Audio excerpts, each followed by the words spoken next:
the weekend edition of Daily Tech Headlines for the week ending Friday, September 12th, 2025. I'm Sarah Lane. Let's catch up on a bit of breaking news and essential news over the past several days. Mastodon announced it's rolling out quote posts next week with added safeguards to prevent abuse. Users can control who can quote them, set visibility levels, and remove their posts from someone else's quote.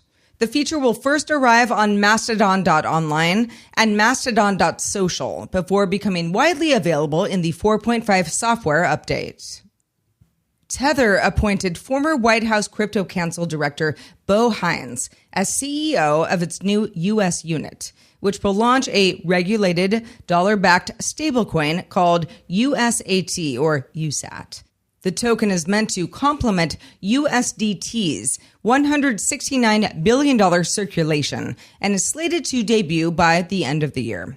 The company is based in Charlotte, North Carolina, and the team says USAT will prioritize transparency, governance, and direct user access. Tether says it has no plans for a public listing. Anthropic agreed to pay at least $1.5 billion to authors in what legal experts say is the largest copyright settlement in U.S. history, averaging around $3,000 per book. The deal still needs court approval, but it would mean Anthropic has to destroy pirated files that it used and only covers past claims, leaving future disputes open. OpenAI is set to purchase $300 billion in compute power from Oracle over 5 years, starting in 2027, making it one of the largest cloud contracts ever. This expands on OpenAI's existing use of Oracle's compute services since mid-2024, and a reduction in its sole reliance on Microsoft Azure. This also aligns with OpenAI's participation in the Stargate project, a $500 billion investment with SoftBank and Oracle for domestic data center projects. Speaking of OpenAI and Microsoft, the two companies reached a revised partnership agreement, which lets OpenAI transition into a for-profit entity, but also guarantees Microsoft's continued access to its technology. This deal is meant to resolve previous tensions between the two companies and grant OpenAI the flexibility to acquire capital and utilize cloud providers beyond Microsoft. The Apple Watch Series 11 and Ultra Watch 3 will feature FDA-approved hypertension alerts, available in 150 countries, starting September 19th. This uses the watch's optical heart sensor and a machine learning algorithm developed from a study of more than 100,000 participants to identify high blood pressure patterns over a month, then alert users to potential danger without providing specific blood pressure measurements. Announced on Tuesday, the iPhone 17 has a 6.3-inch display using the new A19 chipset with a 6-core CPU and a 5-core GPU. Better battery life with 8 more hours of video playback over the iPhone 16. And dual Fusion cameras, including a 48-megapixel Fusion ultra-wide. The base model has 256 gigs of storage for $799.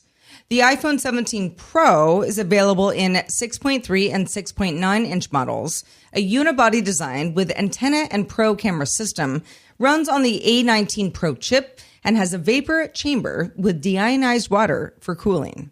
The base model of the Pro with 256 gigs of storage starts at $1,099 and the Pro Max at $1,199.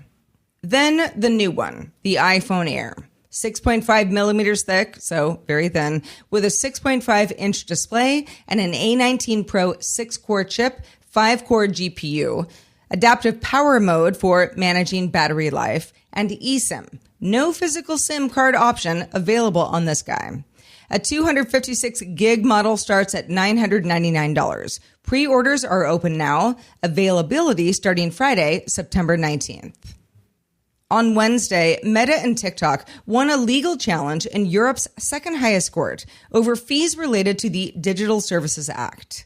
Meta and TikTok initially sued the European Commission over the imposition of a supervisory fee of 0.05% of annual worldwide net income to cover costs of monitoring DSA compliance.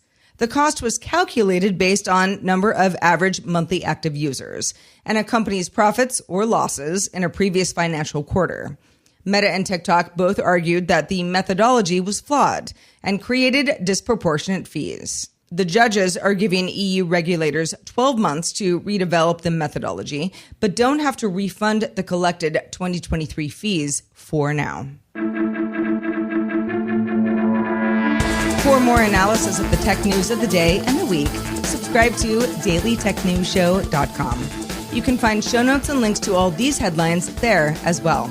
I am Sarah Lane. Thank you for listening. Enjoy the rest of your weekend, and we will talk to you on Monday.